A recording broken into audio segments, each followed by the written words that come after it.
My best friend took my husband and my children as dad. Am I the jerk? My seemingly perfect life came crashing down in one night. Love, family, trust, everything shattered when I discovered an unimaginable betrayal. My wife and my best friend were secretly having an affair, and this didn't just destroy my family, it crushed everything I had ever believed in. How could one live in a world where everything they cherished was a lie?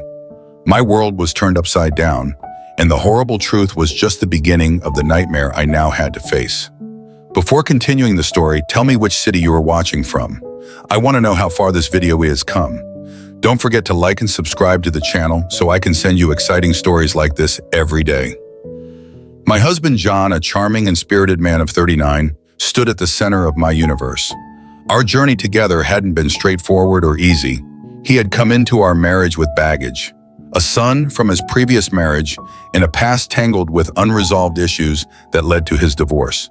His ex-wife had struggled with personal demons, leaving John to shield their son Liam from the fallout. When John and I married 7 years ago, I welcomed both into my life with open arms, embracing Liam as my own. Now 9, Liam had grown into a thoughtful, quiet boy, whose moments of laughter were both rare and precious. Liam lived with us full-time, his presence a constant reminder of the life John had before me, and a life I had willingly stepped into. I treated Liam with all the affection and care I would my own flesh and blood, and in many ways he was just that to me. Our bond was strong despite the initial adjustment and the invisible lines that blended and blurred over time. Then, 3 years after marrying John, we welcomed another boy into our world, Evan. Evan, with his father's eyes and an infectious smile, was a living testament to the happiness and love John and I shared. At 5 years old, Evan was the light of our household, often pulling Liam into his childish games, which Liam indulged with a patience that was beyond his years. Our life in a cozy suburban neighborhood was filled with the typical hustle and bustle of family activities, school events, weekend soccer games, and family dinners that were noisy with chatter and laughter. John, with his job that often put him in the public eye locally, was a well-known figure in our community. This visibility never seemed to affect our quiet home life. Instead, it filled it with a sense of pride. We laughed more than we argued, a balance that I had come to cherish deeply. My best friend Catherine had been by my side since our college days. She was married to a wealthy businessman who, while providing a life of luxury, failed to meet her deeper needs, especially in their bedroom. Catherine often confided in me about her marital frustrations, her voice a mixture of envy and despair when she compared her emotional and sexual dissatisfaction with the vibrancy she saw in my marriage. She was always there, a fixture in my life, sharing everything with me as I did with her. Despite her personal discontent, Catherine's frequent visits and our daily conversations never hinted at anything amiss. She was anti-Catherine to my boys, a role she relished despite her own lack of desire for children. Her presence was a comfort, an echo of a past that both of us shared and held on to through our transitioning lives. Our families intertwined not out of necessity, but choice. Catherine and her husband, often joining us for barbecues and birthday parties, seemed just another branch of our extended family tree. These gatherings, filled with laughter and casual joy, painted a picture of harmony. John had always been a loving and attentive husband. His expressions of affection were frequent and heartfelt, whether it was a surprise bouquet of flowers or a simple note left on the fridge saying how much he loved me. But slowly I began to notice shifts in his behavior that, at the time, seemed insignificant, but now screamed with meaning. There were the evenings when John would come home from work, his face drawn, not with the usual fatigue of a long day, but with a pensiveness that seemed to cloud his eyes. When I asked if everything was all right, he would flash me a brief, tight smile and assure me everything was fine, attributing his mood to an especially challenging day. His eyes, once so quick to meet mine, now often diverted away, as if holding my gaze was too much to bear. Then there were the text messages. I remember one night lying beside him as he typed away on his phone. I glanced over, curious about who he was texting so late. He quickly angled the screen away and said it was just a work email he had to respond to urgently. His expression was too calm, practiced, and it prickled my senses with unease. But I pushed those feelings away, chastising myself for being overly suspicious. With Catherine, the changes were even more pronounced, though cloaked in subtleties that only in retrospect reveal their true weight. She had always been open and vibrant, sharing every detail of her life with an almost brutal honesty. But as the months passed, her vivacity dimmed. She became more reserved, her laughter less frequent, and her visits shorter. When she did come over, her smile didn't quite reach her eyes, and there was a hesitation in her actions, as if she were constantly on the verge of saying something more, but thought better of it. I remember one particular afternoon when Catherine and I had met for lunch. She seemed unusually distracted, her eyes flicking to her phone every few minutes. I had jokingly asked if she had a secret lover she was keeping from me. She had laughed it off, but there was a flash of something in her expression, a flicker of guilt, perhaps, that made me pause. But then she quickly changed the subject, gushing about a new restaurant she wanted us to try, and the moment passed. Our conversations, once filled with earnest depth, had taken on a superficial quality. She asked about my life, my family, but it was as if she was going through the motions. I shared stories of John and the kids, unaware that each word might be a sting to her conscience. Looking back, I can almost pinpoint the exact moments when her discomfort was most palpable, especially when I talked about John with affection and pride. One evening, the four of us, John, Catherine, her husband, and I, had dinner at our place. I noticed how Catherine's laughter seemed forced, how she and John accidentally exchanged looks that they both quickly smothered. It was as if they were both in a play, each performing their part, but with a falter here and there that only a discerning eye would catch. After they left that night, the air felt charged, heavy with unspoken words and unasked questions. John was unusually quiet, retreating into a shell that I couldn't seem to penetrate. When I asked if he was okay, he brushed it off, mumbling something about being tired. But his eyes avoided mine, and there was a tension in his jaw that hadn't been there earlier. These signs, these tiny cracks in the facade of our daily lives, were there, forming a pattern I only now fully see. The pain of realizing that not only was my husband unfaithful, but that my best friend was his accomplice, cuts deeper than anything I've ever felt. It shakes the very foundation of what I believed my life to be, leaving me to wonder how I missed the signs when they were so clearly there, painting a picture of betrayal right before my eyes. The day I discovered the devastating truth about my husband and my best friend Catherine started like any other. It was a sunny Tuesday and I was busy organizing the house while Evan played in the living room. My phone buzzed with the arrival of a message. Expecting it to be a reminder or a message from a family member, I checked it casually, but what I saw was neither. It was an anonymous text simply stating a hotel name and room number. The sender was unknown, and my heart sank with a dreadful premonition. Confusion and fear mingled with a sharp sting of betrayal as I read and reread the message.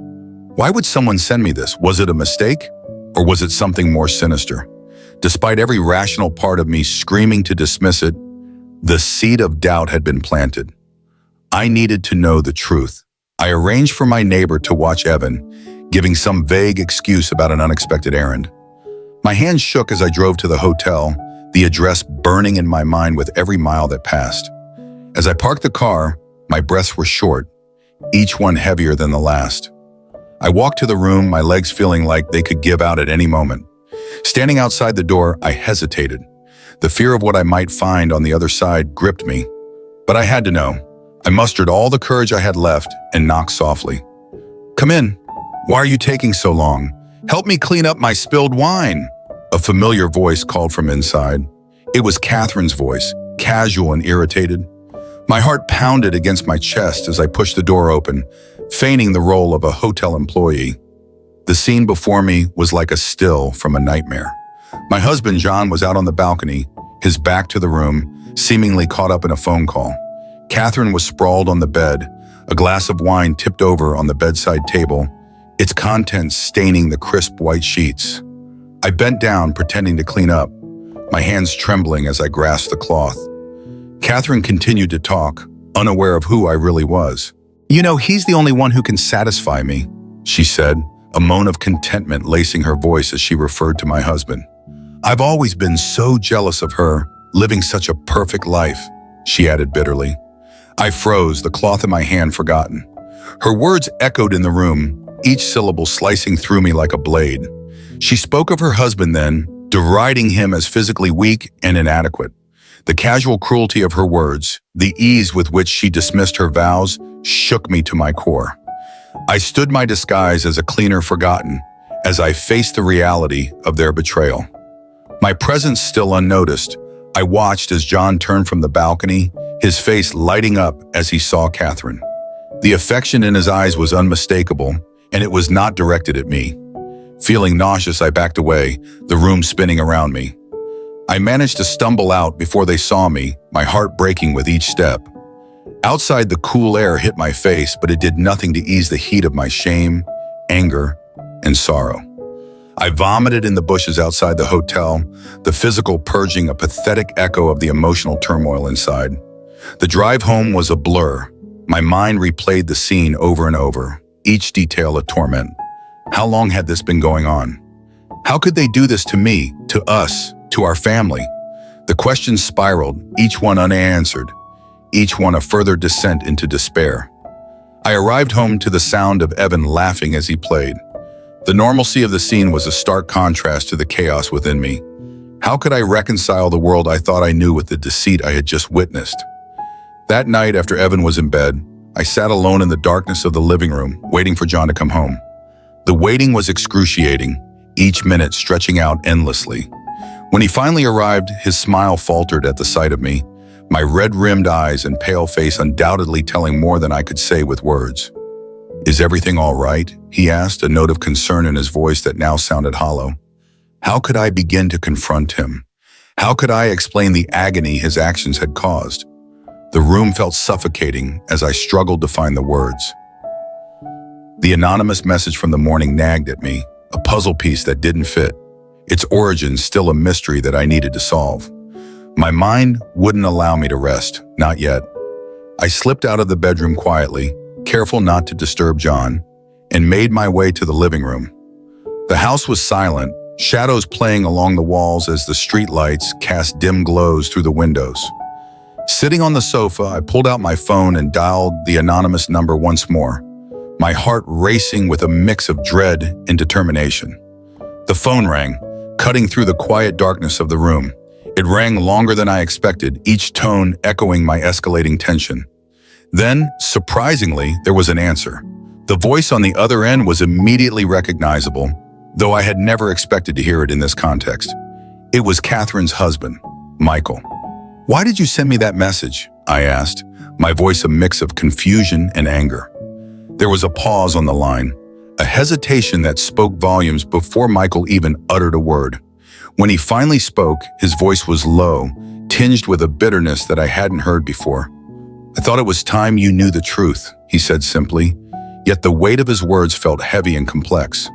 "When did you find out?" I pressed on, needing to understand why he, of all people, would be the one to inform me. "I've had my suspicions for a while," Michael confessed, his tone resigned. "I confirmed it a few days ago. I saw them together, much like you did today." The revelation stung. It wasn't just the betrayal, it was the casualness of their deceit, how it seemed to unravel so easily to those looking closely enough. "Why tell me this way? Why not confront Catherine or even John?" I asked, my voice cracking with the strain of the day's emotions. Michael sighed, a sound of deep weariness traveling through the line. "Because Catherine has never been honest with me. Not really. I knew she married me for my money, but I thought maybe there was something more eventually. I wanted to hurt her the way she hurt me, by ripping apart the facade she's been living with you, with everyone." His words revealed a pain and a vindictiveness that made me shudder. It was a retaliation meant to wound deeply, indiscriminately. "But did you think about how this would affect me, my family?" I asked, my voice barely above a whisper, my grip tightening around the phone. "I did," he admitted, and his voice softened slightly. "And I'm sorry for the collateral damage. I didn't want to hurt you or your kids. You deserve better than this. All of you do. I couldn't see any other way to make her feel the consequences of her actions." The conversation drifted into an awkward silence, both of us lost in our own turmoil. Here was a man broken by betrayal, lashing out in his pain, and here was I, a casualty of his revenge. It was too much to take in, too cruel and tangled to fully comprehend in the shadow of my own heartbreak. Is that supposed to make me feel better? I finally said, not expecting an answer, not really wanting one either. No, I guess not, Michael responded, his voice a mix of resignation and sorrow. But maybe in time, we can both find some peace knowing the truth. Maybe we can rebuild something from the ruins, even if it's not what we had before. The line went dead then, and I was left with the echoes of our conversation. The night stretched on, endless and heavy. Michael's motives, though fueled by his own pain, had thrust me unwillingly into the role of avenger in his marital drama, exposing wounds in my life that might never fully heal. I sat there for a long time, the phone still in my hand, staring into the darkness. The truth was out, a bitter pill that offered no real comfort, only more questions and the daunting task of navigating what was left of my marriage and my friendship. As dawn began to break, the first light casting a pale glow into the room, I knew that the path ahead was uncertain. Forgiveness seemed as distant as the fading stars, and trust, once broken, loomed as a colossal challenge to rebuild. But in that moment of early morning clarity, I realized that whatever decisions lay ahead, they would start with facing the day and the consequences head on. I woke up from an uneasy slumber, a night marred by turmoil and haunted by the echoes of betrayal. The weight of discovery sat heavy on my chest, making it hard to breathe, hard to think. Despite the unrest, I had made a decision the previous night. I needed to talk to John face to face to resolve this excruciating mess we found ourselves in. I wanted answers, needed closure, or at least the beginning of a conversation about where we stood. My plan was to meet him tonight, after the kids were asleep, a time we could talk undisturbed. With this resolve, I reached for my phone to text him, a simple message to confirm our talk.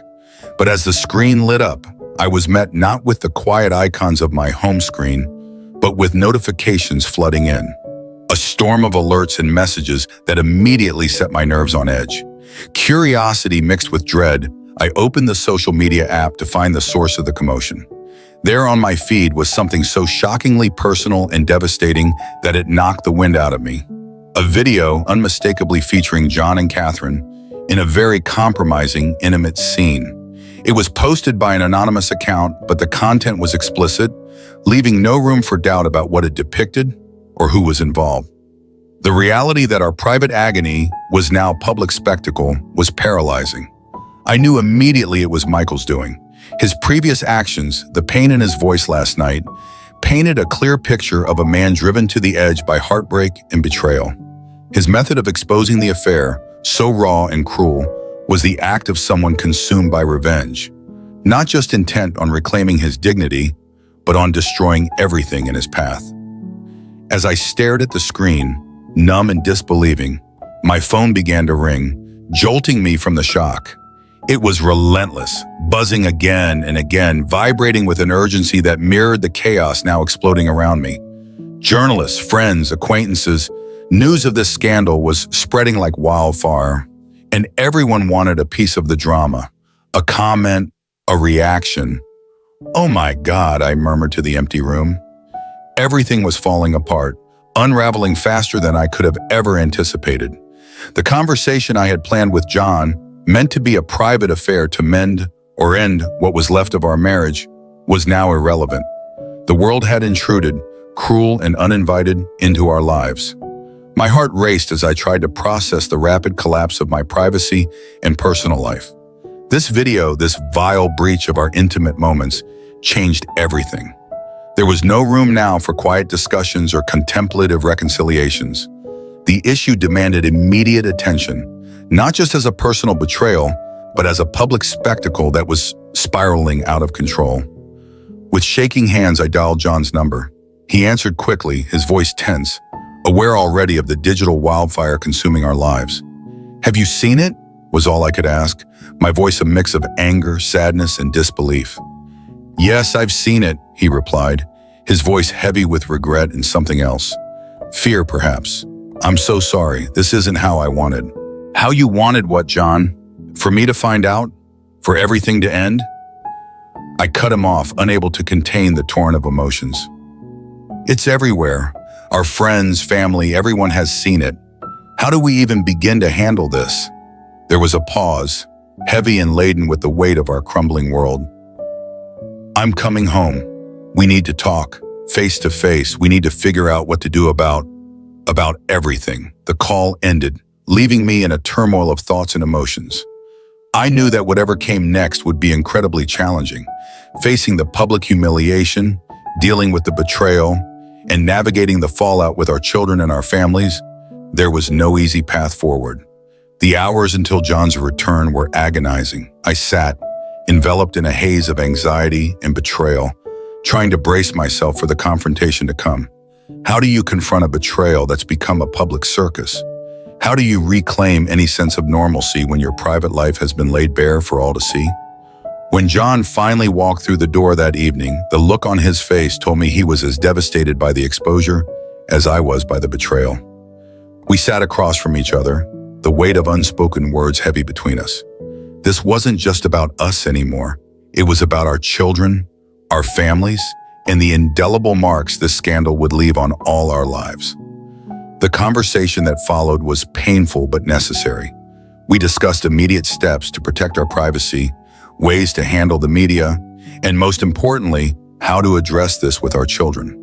We talked about the potential for legal action against Michael for the invasion of privacy and the dissemination of the video. Through it all, the need for decisions about the future of our marriage loomed large, but those decisions were for another day. Right now, we needed to manage the crisis at hand, to protect our family from further fallout, and to begin the arduous process of healing, whatever that might look like.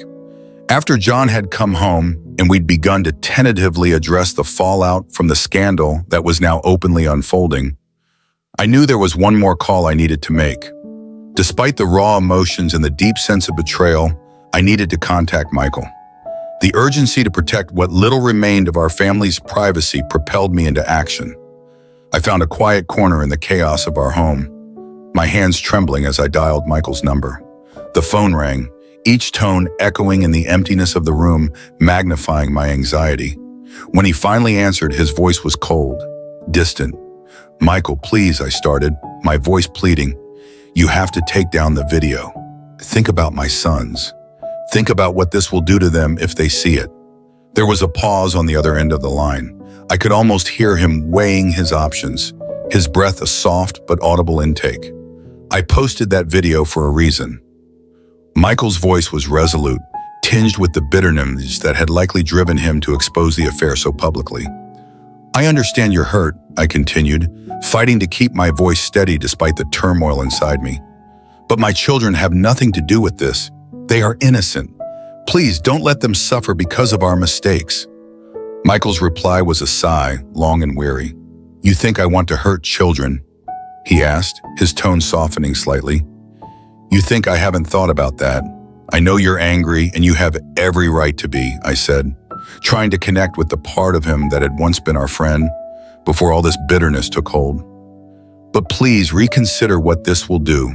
How you wanted what, John? For me to find out? For everything to end?" I cut him off, unable to contain the torrent of emotions. "It's everywhere. Our friends, family, everyone has seen it. How do we even begin to handle this?" There was a pause, heavy and laden with the weight of our crumbling world. "I'm coming home. We need to talk, face to face. We need to figure out what to do about everything." The call ended, leaving me in a turmoil of thoughts and emotions. I knew that whatever came next would be incredibly challenging. Facing the public humiliation, dealing with the betrayal, and navigating the fallout with our children and our families, there was no easy path to them. They could lose friends, be bullied. Their whole world could change. And once something is on the internet, it's there forever. There was another silence, longer this time. I held my breath, waiting, hoping that my words had reached him, had reminded him of the man who used to come to our home, who had laughed and dined with us, who wasn't this person consumed by revenge. Finally, he spoke again, his voice less certain than before. "I don't want to hurt your kids. I don't," he admitted, and his words seemed to carry a weight of realization, as if seeing the broader impact of his actions for the first time. "But Catherine and John, they did this, not me. They did, and they are dealing with it, I assured him, my voice firm. But our children shouldn't have to. Please, Michael, do this for them. Take the video down. We talked a little more. I told him about Evan's recent school achievements, how he was just starting to really enjoy his soccer games. I mentioned Liam's quiet strength, how he had been dealing with so much already between the complexities of his blended family life and normal childhood challenges. With each word, I hoped to humanize the situation, to bring it back from the abstract online world to the very real, very affected lives of these two little boys. Michael finally conceded, his voice a mixture of defeat and clarity. Okay, he said, I'll take it down, not for John or Catherine, but for the kids. I thanked him, relief flooding through me, though tempered by the knowledge of the lingering effects of his initial decision.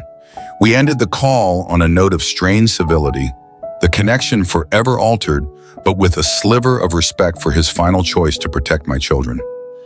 After hanging up, the relief was palpable, but so was the gravity of what still lay ahead. The video might be taken down, but the damage was done. Rumors had been ignited, conversations started, and the digital footprint, though now less traceable, would never be completely erased. The task of facing our friends, family, and especially our children with the truth loomed large. How to explain such adult failures to such young minds was a puzzle I was still piecing together. The forthcoming days would require careful navigation, as John and I would need to shield our sons from as much fallout as possible while also preparing to answer their questions with honesty appropriate for their age. In the wake of the scandal that crumbled the facade of my once seemingly perfect life, the days that followed were some of the most challenging I had ever faced. The very foundation of my existence, my marriage, had been irrevocably altered by betrayal, and the aftermath was a painful navigation through a landscape I hardly recognized. The morning after I successfully persuaded Michael to take down the incriminating video, John approached me with a solemnity that was uncharacteristic of the man I had known. He held a set of divorce papers in his hands, his eyes avoiding mine as he placed them gently on the kitchen table, where we had shared countless family meals and lighthearted conversations. I think it's best if we do this, he said quietly, his voice strained. I don't deserve your forgiveness or your feelings anymore. The finality in his voice cut through the air, sharper than any words he had uttered the night before. I looked at the papers, a cold, hard reality settling over me. Despite the tumult of emotions, a part of me had clung to the hope of reconciliation, not just for our sake, but for our sons. But in that moment, as I watched John, defeated and resigned, I understood that our path forward needed to be apart. With a heavy heart, I signed the papers, each stroke of my name a silent testament to the years we had shared and the future we would not. I didn't contest much. I just asked for primary custody of our sons, ensuring they would have stability and continuity in their lives as much as possible.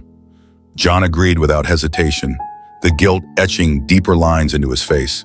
Once everything was settled legally, I took our youngest son, Evan, and moved to a nearby apartment. It was a modest place, but filled with potential for a new beginning, a space just for us, away from the shadows of past betrayals. Meanwhile, Catherine's life unraveled in ways more dramatic and public than I could have imagined. After her affair with John and the subsequent fallout, Michael, driven by a blend of betrayal and vindication, ensured that Catherine would not benefit from their divorce. Armed with evidence of her adultery, he barred her from claiming any significant part of his considerable wealth. Last I heard, she was sent away empty-handed, a fitting end to her duplicitous maneuvers. But Catherine's descent didn't stop there. Recently, the news broke that she had been arrested for corporate corruption. It seemed her unethical behaviors were not limited to her personal life, but had permeated her professional dealings as well. While part of me felt vindicated that Catherine was facing justice, another part of me was saddened by the sheer waste of her potential and the destruction of the person I once considered a close friend. As for my life, it has taken a turn toward rebuilding and refocusing on the future. The divorce, though painful, allowed me to start anew, focusing solely on raising Evan and ensuring that Liam, though he lived with John, remained a central part of our lives. The challenge, however, has been dealing with the emotional and psychological impact on Evan. The absence of his father in our daily life has been a significant adjustment for him. John tries to be present, coming by to visit and taking Evan out on weekends. But the once seamless nature of our family life is now a patchwork of scheduled visits and shared custody. Evan, only 5 years old, struggles with this new reality. He often asks when Daddy is coming home, and on days when he realizes that the home he knew is no more, his confusion turns into quiet sorrow. Seeing my son grapple with these feelings has been heart-wrenching. Despite the anger and betrayal I felt towards John, I've encouraged a healthy relationship between him and Evan, believing that whatever issues we had as spouses should not taint their father-son bond. We both agreed to attend family therapy to help Evan adjust to the changes. And while it has been helpful, the road is undoubtedly long and filled with uncertainties. In this new chapter of our lives, I've had to be both mother and father in many ways, trying to fill the gaps left by John's absence.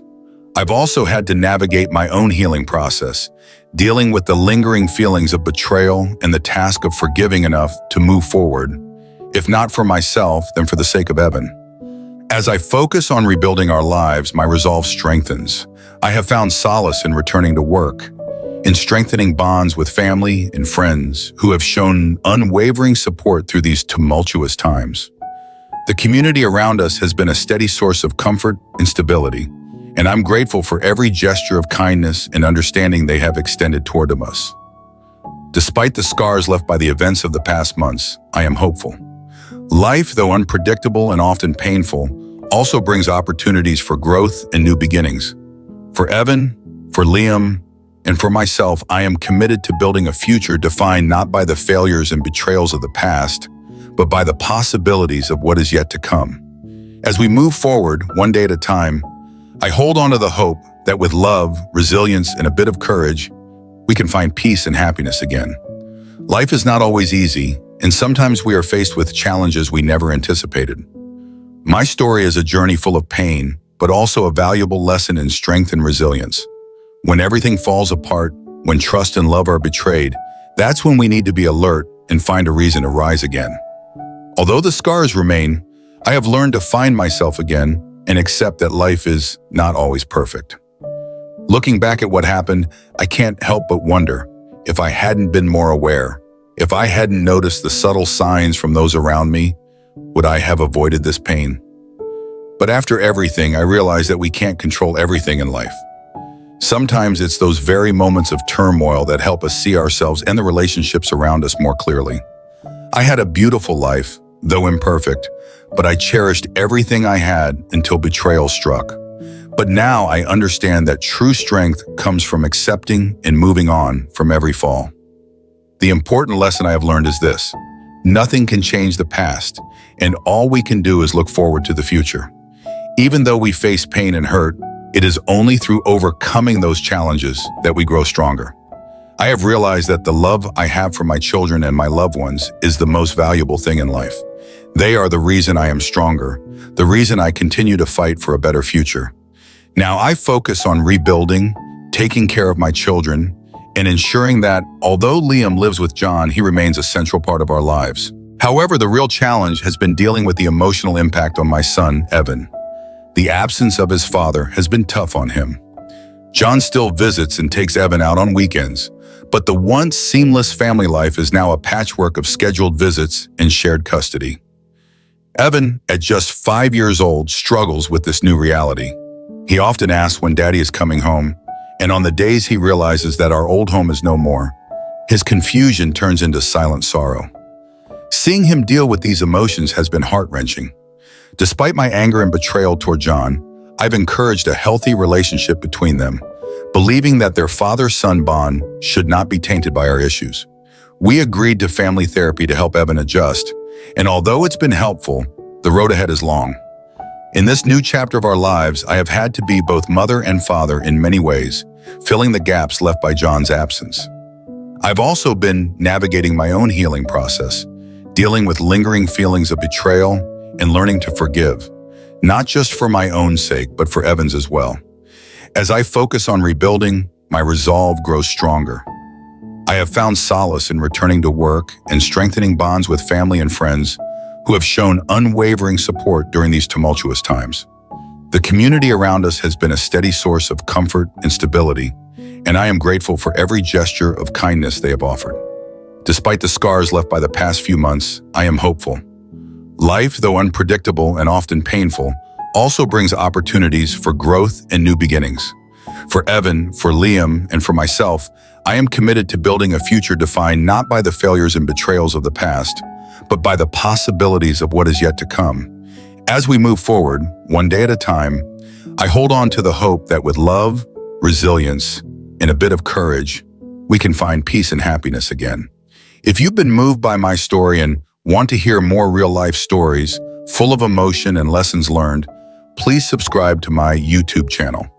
Don't forget to hit the notification bell so you'll be updated with more shocking, thought-provoking stories that will inspire you to face life's challenges with strength and hope. Thank you for being here, and remember that no matter how hard life gets, there's always a way to rise again.